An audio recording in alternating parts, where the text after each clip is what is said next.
Olá, sejam todos e todas muito bem-vindos ao nosso canal. Hoje eu quero conversar com vocês sobre um tema importantíssimo, né?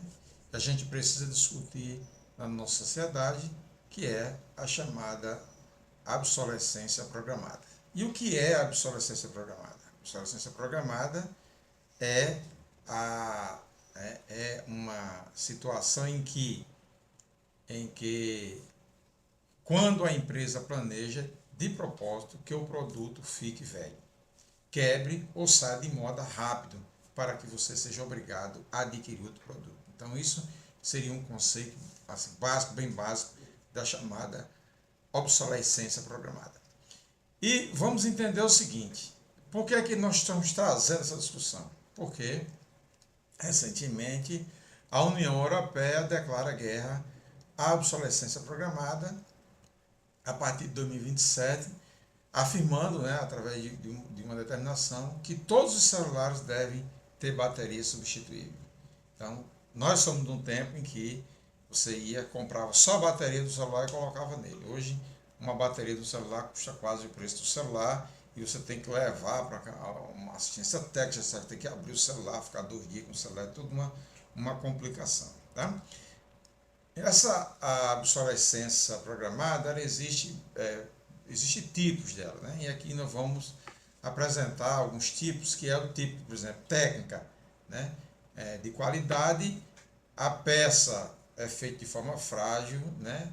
Ela trava, né, a programação depois de uma quantidade ou de um tempo de uso, né? Por exemplo, a impressora que bloqueia, né, após 20 mil páginas serem impressas, ou que bloqueia após você usar 10 cartuchos, ela bloqueia e você não consegue mais fazer com que essa impressora funcione.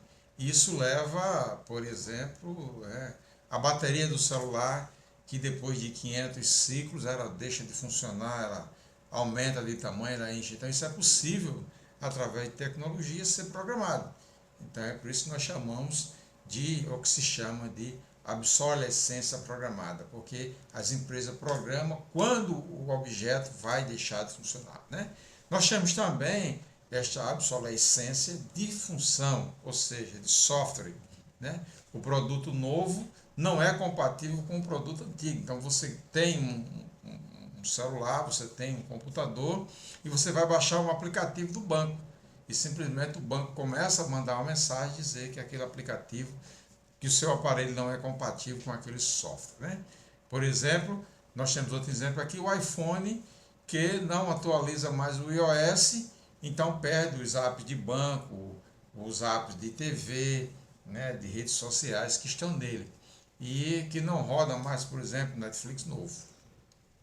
Nós temos também a chamada obsolescência psicológica, aquela de estilo psicológica, em que as empresas induzem você, através de marketing e propaganda, né, elas te convencem de que o seu produto está ultrapassado e que você deve imediatamente trocar o seu produto por um novo.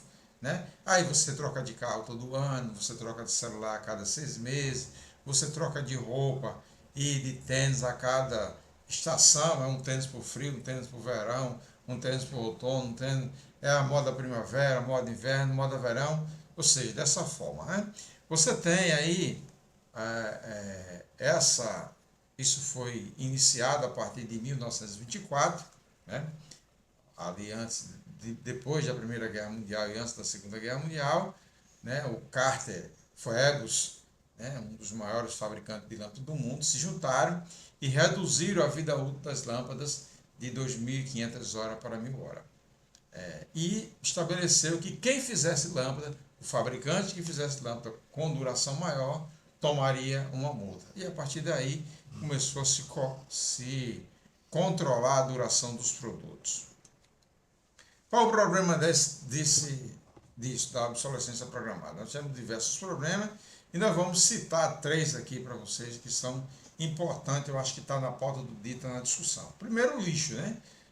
53 milhões de toneladas de lixo eletrônico por ano no mundo são produzidos, né? O Brasil é o 5º maior produtor, né, desse lixo. Então a gente precisa ter cuidado com o nosso planeta, ter cuidado com essa produção de lixo eletrônico, porque esse lixo eletrônico ele atinge o lençol freático, atinge os mananciais, atinge, né, a vida marinha e as vidas aquáticas, atinge então, a fauna e a flora de um modo geral, né? Uma outra situação muito importante e não menos impactante é a dívida, né? As famílias são obrigadas, ou se veem obrigadas a trocar de celular a cada 6 meses, a trocar de TV antes que tenha terminado de pagar a outra, a comprar um carro novo, né? Só porque o modelo foi feito um modelo diferente no ano seguinte da sua compra, e isso leva você a um superendividamento, né? O que tem impactado as famílias de forma severa, né? E uma outra situação é que isso atinge diretamente os chamados recursos naturais, né? Extrair lítio, cobalto, ouro, para fazer produtos que duram menos de 2 anos, ou que duram 6 meses, 8 meses, isso tem um impacto muito grande na natureza, né, nos garimpos e etc., na extração de produtos naturais. E aí nós precisamos pensar como cristãos, né? O Brasil é um país eminentemente cristão, é óbvio que quem não é cristão não vai pensar como cristão, mas pensa como alguém que pensa no planeta e que quer pensar também aí na preservação das espécies. O Papa Francisco, na Laudato Si, ele critica a cultura do descarte e o consumismo rápido. Então, é importante que a gente tenha essa ideia, né, de estar descartando tudo que está à nossa frente, né? E pede sobriedade feliz, né? Sobriedade feliz e produtos duráveis, que é uma questão de justiça social e de cuidado com a criação. Que criação é essa? Nós, os animais e a natureza, né? A lógica cristã é guardar e cultivar, conforme Gênesis 2:15, não usar e jogar fora, né? Então essa seria a lógica dos cristãos. E aí você tem como combater essa a obsolescência programada. Como combater? Primeiro, né, estabelecer normas que garantam ao consumidor, né, direito ao reparo. A União Europeia, por exemplo, já obriga marcas a vender peças por 7 a 10 anos. Né? No Brasil, a gente tem que procurar assistência por conta própria, de forma independente. Ainda não existe uma legislação que obrigue o fornecedor de produtos e serviços, né, receber esses produtos e ter as peças garantidas para a manutenção. E muitas das vezes, quando você vai fazer uma manutenção de um produto, você prefere, às vezes, comprar outro produto, porque aquela manutenção ultrapassa ali a casa, muitas das vezes, de 60% a 70% do valor do produto. A segunda questão é comprar para durar. Então, na hora de você comprar um produto, é interessante que você tenha uma legislação e que você procure saber qual é a duração daquele produto. Quanto que a empresa garante que aquele produto vai durar, né? Um celular que tenha update, né? Que tenha upgrade, né? Garantido por pelo menos 5 anos. Uma geladeira que tenha garantia de 5, 10 anos de funcionamento, né?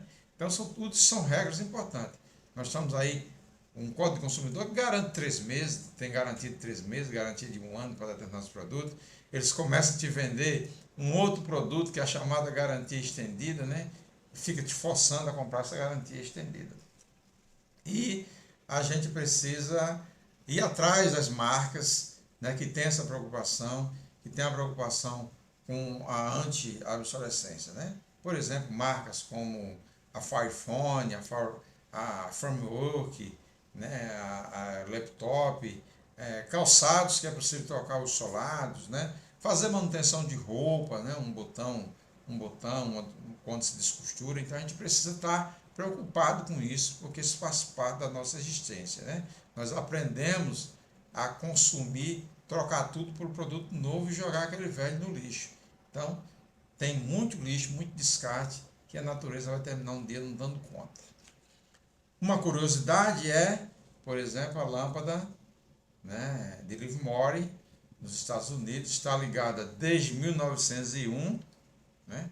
Portanto, aí 125 anos acesa, cerca de 125 anos acesa. Isso é a concretização de que dá para fazer produtos que duram, né? Basta o fabricante querer, né? Então essa é é fundamental para a gente entender essa situação. E a gente precisa compreender que a manutenção da natureza, a preservação da natureza depende de nós. A gente precisa construir leis de manutenção da natureza, de preservação da natureza, e isso passa por combater a obsolescência programada, né? Se você gostou desse vídeo, você deixa aqui embaixo o seu comentário, deixa o seu joinha, e para mais informação você pode entrar nos nossos canais